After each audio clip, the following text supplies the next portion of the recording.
Hello everybody, Ellie here for WhoCulture. We've had a few days to sit with Empire of Death at this point. Obviously, that ending, some people loved it, some people hated it. So what I'm going to do actually is dig into that ending, the reveal of Ruby's mother, the reaction to that whole reveal, and some of the explanations and the clarifications about what happened and why it happened. So very quick recap, spoiler alert if you haven't watched the episode yet, maybe don't watch this video, but it's revealed that Ruby's mother is just an ordinary human being called Louise Miller, and she's a nurse, which was a nice little touch, nurse, doctor. Also kind of does beg the question of how the hell did Davina McCall not find her? If she works for the NHS, I mean, come on, how did they not find her? So my initial response to this reveal when watching the episode for the first time, I will admit there was a little bit of disappointment when the face popped up on the screen and it wasn't a familiar face, but I wouldn't say I was surprised by it. Now, myself and Sean had actually discussed this mystery earlier on in the week following the Legend of Ruby Sunday, and we actually said, what if she just turns out to be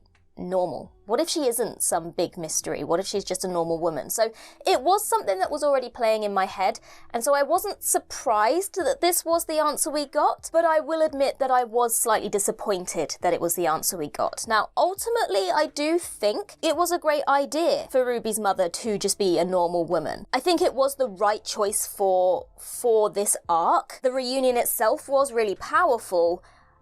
I just think that there were other elements to the build-up that did not help with the payoff. We did say immediately that we expected this to be a divisive reveal. I don't know if I'm surprised at how much of the sway has been towards the negative. I think maybe I expected it to be slightly more in the middle than it ultimately turned out to be. But actually, despite my initial response being maybe more positive, I absolutely understand why there is so much disappointment surrounding this reveal. And I think the biggest part of that, and I include myself in this response, is that people felt baited and almost lied to with the build-up to this big mystery reveal. All the clues that were hinted towards and dropped in all of the episodes from the Church on Ruby Road until Empire of Death led us to believe something that ultimately didn't pay off. And it's not that we are disappointed that it wasn't some big being,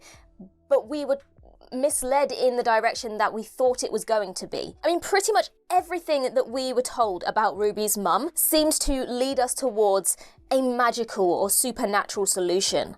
We all thought it, and it's not that we were jumping to conclusions, that's what we were fed. That was what the clues we were given led us to believe. I mean, why did it snow all the time? Why was the mother pointing dramatically at what we thought was the doctor? Why did Maestro feel that Ruby had this innate power? Why was the mother all mysteriously cloaked? You know, it was 2004, we weren't in the Middle Ages. All of these things suggested that there was a lot more to this mystery. And then we get to the end of the season, we get to what we think is going to be this massive reveal where everything comes together and is explained. And a lot of these things either weren't explained or were explained poorly. Totally understand why people were disappointed, and I'm on board with the disappointment, I agree. I mean, let's look at some of these clues, shall we, and the explanations that we were given for them. First of all, why was Ruby's mother cloaked? That was never explained. I mean, obviously we can assume that she was trying to conceal herself from onlookers because she was giving away a baby, but really? And in the commentary for this episode, even Russell T. Davis doesn't really have an answer for it. I mean, he jokingly says on the spot that time was shrouding her. I mean, come on. If you're going to drop these hints that you know full well your fans are going to grasp a hold of and read into, at least have a good answer yourself. Why Louise Miller wore an ancient medieval cloak. I think that's time shrouding her. Yeah. I'm going to say that. Okay, next clue. Why was Ruby's mother pointing dramatically? She was pointing at the Ruby Road sign to name Ruby. I'm sorry, but that's where you lose me, I'm afraid. That makes no sense. There was nobody around. Who was she telling the name to? I mean, maybe the doctor, but then that opens the whole question of, did she just see this giant goblin ship floating around in the sky, and why the hell did she not respond to it? If she was just a normal human being, surely she would have responded to the fact that she just saw the giant goblin try to steal her baby. Who are you showing? And why are you pointing so dramatically about it? It almost feels like they forgot about the pointing thing and then went, oh, we need an answer to that because they will ask. Of course we're going to ask. You led us to believe that it was going to be a really important thing. And then, why does it snow all the time? What's with the snow? So in The Legend of Ruby Sunday, the Doctor says in passing that this moment on Ruby Road is so raw and open. Basically, it's just such a powerful moment in time. But as far as I can tell, there is no other explanation for the snow, which again just doesn't sit right with me. It feels like this was supposed to be a really meaningful, powerful thing that led us somewhere, and we didn't really get an explanation for it. I'm still confused about why it snowed. I mean, this one, okay, I can accept the explanation slightly more than the pointing at the roadside thing, which, I might add, if you go back to the church on Ruby Road, fairly certain there is no road sign there in that episode. So it's not even like you can go back and go, oh, actually, yeah, I missed that. It wasn't there. And that wasn't a memory, that was us watching it. We saw it. Where was the sign? Now, even myself personally, initially, my response was pretty positive to it because I was focusing more on what the intention was with the reveal and what the message was supposed to be about how we made her important. But the more time I've had to sit with it, the more holes I seem to find in this reveal. I think ultimately, if they had gone about this in a different way, this reveal could have really worked for viewers. And I think, again, the message they were trying to put across is a really powerful one about the power of the ordinary. The issue obviously being that you dropped too many clues that led us to believe something, and ultimately it does feel like that trust has been broken because we feel cheated and lied to. And I want to reiterate that I don't think the reveal itself is the problem. It's just the way that it was built towards. And I think the thing is, ultimately, you could have just changed a few elements of it and people wouldn't have been so surprised or disappointed. The cloak, for example. Why not just put the character in a dark hoodie? Because I don't know about you, but I don't think there were 15-year-olds walking around in full-body black cloaks on a daily basis in 2004. Or removing the pointing thing. It made us think there was something important happening, and then the explanation totally fell flat. The explanation did not work. Just have her turn around. Just turning around and staring for a little while. That would have been ominous enough. It didn't need an explanation. It was that moment of hesitancy. Am I making the right decision? No, a quick turnaround. Pause.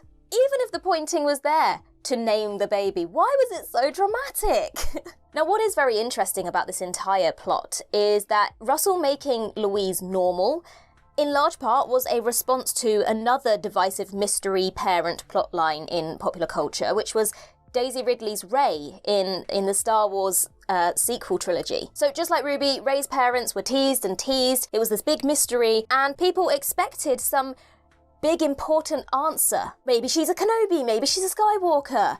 In the end, her parents were nobodies.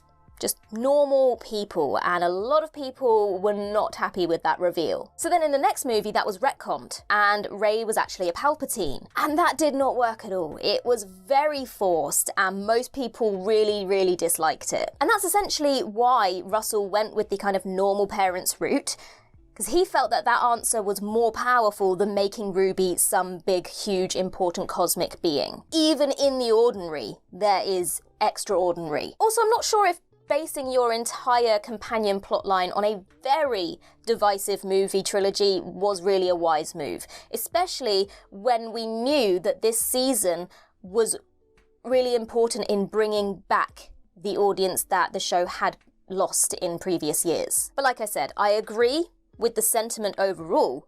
I just don't think the way he got there and the way it was revealed worked, and I can see why so many fans were disappointed by it. It could also affect people's enjoyment of the show going forward, especially in relation to mysteries. This whole Mrs. Flood tease and mystery, while I am intrigued to find out who she is, I now am skeptical about whether the payoff is going to be as powerful as I maybe thought it or hoped it would have been before I saw Empire of Death. But the other thing that we do need to remember is that Ruby's story is actually not done yet. We know she's in season 2, And in the commentary, Russell does tease that we will meet her father. Perhaps when we actually have the full picture at the end and we look back on Empire of Death, things might look very different. I mean, the thing is, if Russell is taking inspiration from the Star Wars sequels, then maybe we'll actually learn that there is something special about Ruby after all. Now, I doubt that the mother reveal will be retconned, but what about the father? So maybe Ruby's father will turn out to be the magical being, the mysterious, supernatural being. Who knows? Honestly, I have no idea. I don't know how I feel about that being the answer. I feel like that might be a little bit more rewarding and fans might be a little bit more forgiving if that does end up being the route that we are taken down. But again, he was just a 15-year-old at the time as well, so we'll just have to wait and see. As long as Ruby's father doesn't turn out to be David Tennant, because we all know David Tennant loves to be involved in all the Doctor Who stories. They like to bring him back every now and then. So as long as it's not David Tennant, then at least a part of me will be glad. Let me know your thoughts on this reveal now that you've had some time to sit with it as well in the comments down below. Remember though to be respectful and nice to everybody. We're all entitled to our own opinions on this reveal. We will have a spoiler discussion coming this week as well, and one hell of an Easter egg video for you too. In the meantime, I've been Ellie for WhoCulture, and in the words of River Song herself, goodbye, sweeties.